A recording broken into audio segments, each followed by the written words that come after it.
This is Martin Giles of the Guildford Dragon News, and I'm with Kate Chinn, who is a Borough Councillor for Epsom and Ewell Borough Council, and she is one of the 4 candidates for our next Police and Crime Commissioner in Surrey. Kate, welcome to the Guildford Dragon, and thank you for giving your time for the interview. So why do you think you'd make a good Police and Crime Commissioner? I'm a member of the community, so I've lived here for many years. I'm a local councillor, and I think one of my strengths is I listen to people. I listen to them, I hear their concerns, I hear what things are going wrong, and I work tirelessly to make those things better and to improve things. So Surrey Police, a lot of very hard-working, dedicated officers, but there's also things that aren't going so well. And I think I would address that, because what people are saying is that they've lost their trust in the police. The police aren't responding to them. So I would really have that as a very first priority, is to rebuild that trust between Surrey Police and the communities that they serve. Now, do you think there should be a Police and Crime Commissioner, or do you prefer the old system of a committee? I don't know. It's a difficult question. I've applied for I've been appointed as the candidate for the Labour Party, because we think that Labour politicians do make a difference to communities and to people, and to make people improve their lives, make them feel safer and more secure. So I think a Labour Police and Crime Commissioner in a Labour government would be a real asset to the Surrey Police. But if you were in charge and you had the choice of one system or the other, which one would you prefer? I won't know until I've tried the job, I don't think. Okay, fair enough. So that would be a very honest answer. Yeah, no, I understand. I haven't worked in a committee system with Surrey Police, and I haven't been a commissioner in the political system for Surrey Police. And I know why I'm standing as a Labour candidate is to represent the values of the Labour Party. Okay, but they're very low turnouts for these elections, aren't there? So they don't seem to have engaged the public. Is that your experience too? Absolutely. Well, the percentages speak for themselves, don't they? And if there's a general election on the same day, then yes, people would be out and voting. But I don't think the role's been explained to people very well. So I think it is seen, and particularly at the moment when we've had so much negative publicity about the cost of the current Police and Crime Commissioner's office, then people don't understand the role, and I think people are disinterested in the role because of that. Okay, thank you. Now, how much difference do you think a Police and Crime Commissioner can make to a police force's performance? Look, I've worked in management roles many times, and for many years, I should say.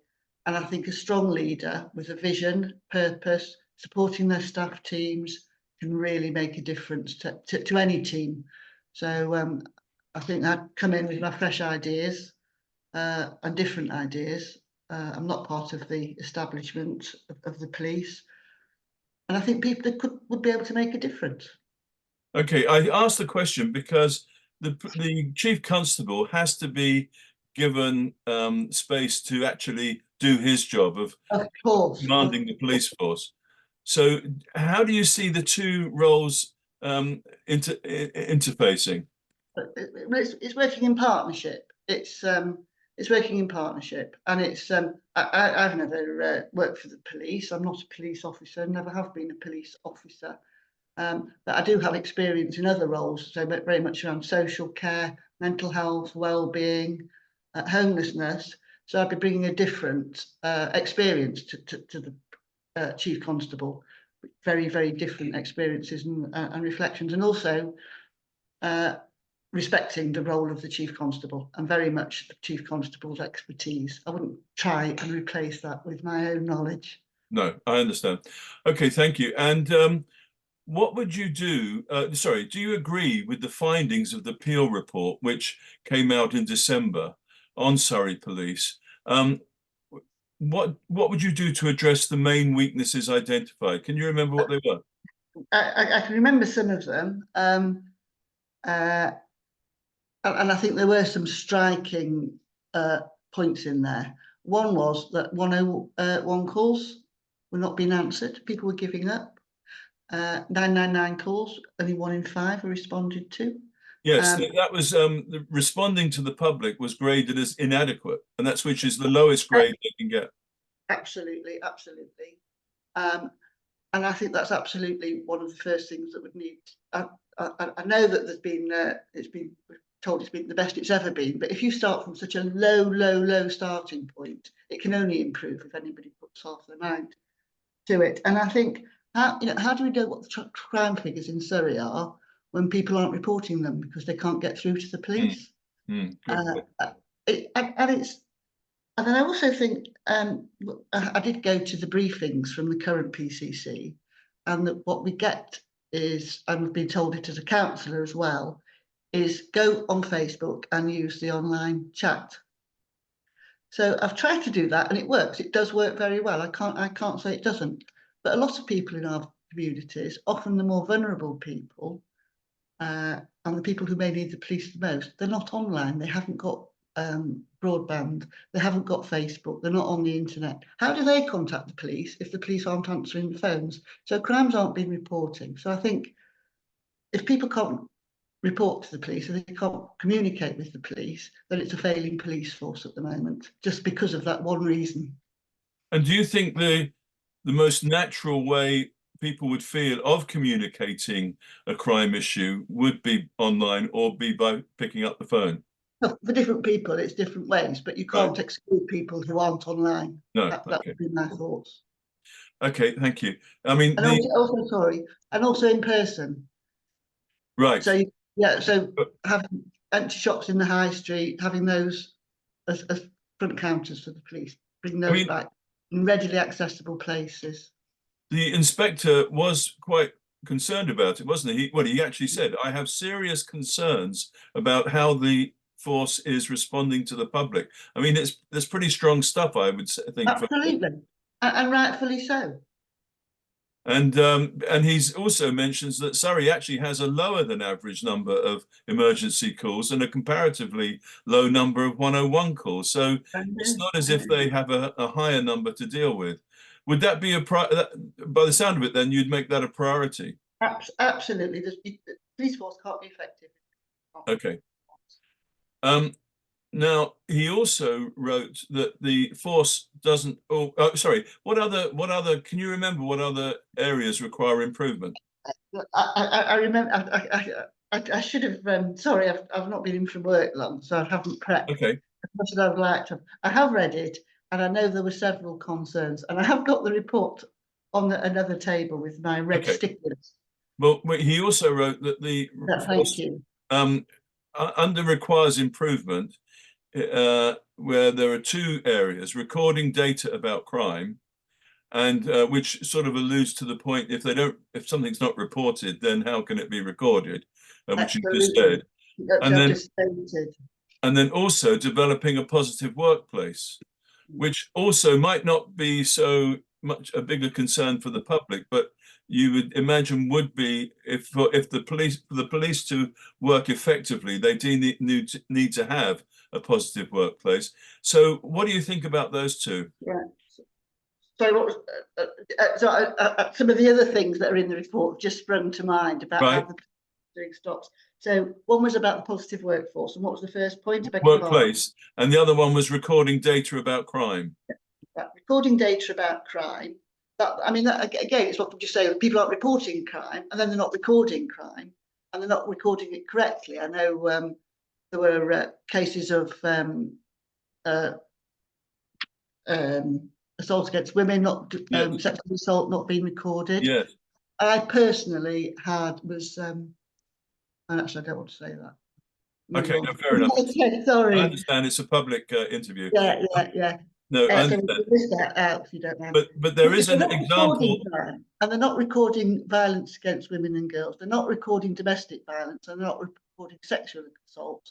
I know of a case where it was recorded as it was at this time, the police said this was a sexual assault. Afterwards, the victim got a letter, this was a common assault. So if they're not recording those crimes, and people aren't reporting the crimes, they're not recording the crimes, how can a police force say, this is where I need to be directing our efforts, this is where we need to prioritise, this is what we need to be doing to stop this happening, this is what we need to do to improve? And yes, and there have been instances where such crimes haven't been recorded. And of course, when a subsequent report comes in, it's not given perhaps the weight it should be, because they can say, actually, this has happened before, we ought to do more about it. I mean, we've just had that awful case just this week. In Bradford. In Bradford, Yes. where a man had been arrested for threatening to kill his partner and was out on bail and then did exactly that. I mean, it's shocking, it's disgraceful. And it should, oh, sorry, Okay. It shouldn't be happening. It shouldn't be happening. So unless that's what I'm saying, hopefully quite forcefully, if they're not recording it, they can't tackle it. They can't change things, and they can't protect women and girls in our society. Thank you. And what can they do? What do you think a police commissioner, a crime and police commissioner, could do to develop a positive workplace, or influence the development of a positive workplace? I've spent a lot of my career, all of my career more or less, working in mental health, and it's a challenging role. And I think with the police, it's a challenging role. So you get supervision in place from supportive, more senior officers, that they're spoken to regularly, that they're supported, that they have time to say, this is what I'm finding difficult. They get adequate training. There was a Louise Casey, I can't remember what it's called now, she did a series on Something Britain. And that was where she talked about, they'd set up training for police officers on domestic violence. And they were funding voluntary organisations to provide that, and they didn't get a single phone call. So it's about making sure that the officers have the skills, the resources and the support that they need to do their jobs effectively, and rebuild morale in the police force, because they're not staying, they're going. The retention's appalling. That was another thing from the Peel report. But do you recognise that policing is a challenging job? Absolutely. And as I say, I've worked on the front line of mental health, and it can be very challenging. And you see behaviours that are very difficult. And it's about working as a team and making sure that people have the support, particularly if there have been any traumatic incidents that might have impacted on their mental well-being. And do you think the public should be informed so that their expectations are realistic?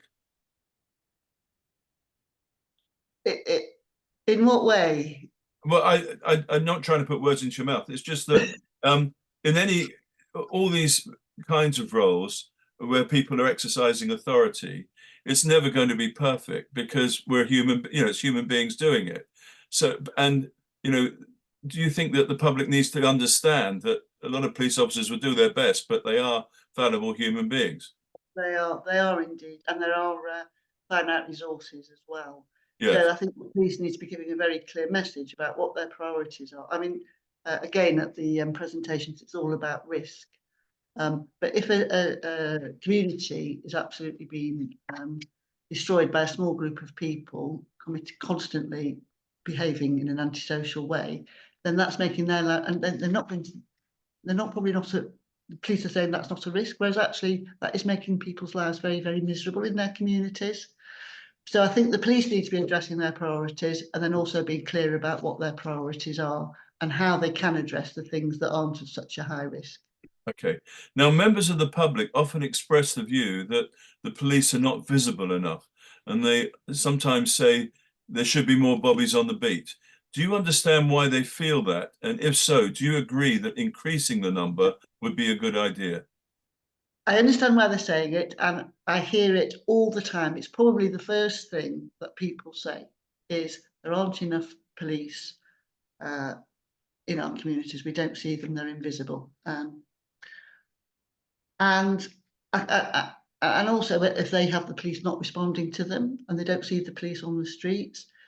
I read the Office of Policing, the College of Policing. I've read some of their information, and that's saying police just wandering around all day isn't particularly helpful. Putting more police in hotspots, in places where you know crimes are happening, is effective. So the police should be patrolling those places. They should be patrolling them randomly, so people don't know when they're coming, in marked and unmarked police cars. So, and it does change, and it doesn't just move the crime to another place, it reduces crime. So I got that from the College of Policing website as a recommendation. And I think people feel safer if the cops are on the beat, as the saying goes. And also in the towns where shoplifting is it's rife, it's everywhere. You go into town and you witness it. Sometimes it's grab a load and leg it, and sometimes it's whatever. So, and it does deter that sort of crime as well. So, yes, I do understand it, and yes, I agree with it. Okay, now in an intelligent way, not just wandering around. I understand what you mean. So Surrey Police is the most reliant force on council tax in the country. Yes, it's a different. Why is that? And is it a problem? Yes, it is a problem because people are affected by the cost of living. So you can't just keep taxing Surrey people more and more and more to pay the police. And my understanding is it's different. It's a different formula from other police forces in the country. So that needs changing. Do you think, as a police and crime commissioner, you could influence that? It was a Labour government, yes. Right. Okay, fair enough. And finally, is there anything else you would like to say that might persuade voters that you are the best candidate? I'm a Labour candidate, so I think the Labour Party are very clear about what they're standing for on crime and their values. I have got fresh and innovative ideas. I listen to people, and I believe that the Police and Crime Commissioner, they would be accountable. So if things aren't going as well as they should, you find out why. You listen to what people are telling you, and you change things. You change how the police force is functioning to constantly improve it. Councillor Kate Chinn, thank you very much for giving your time for this interview. Okay, thank you very much for the invite. All right, thanks.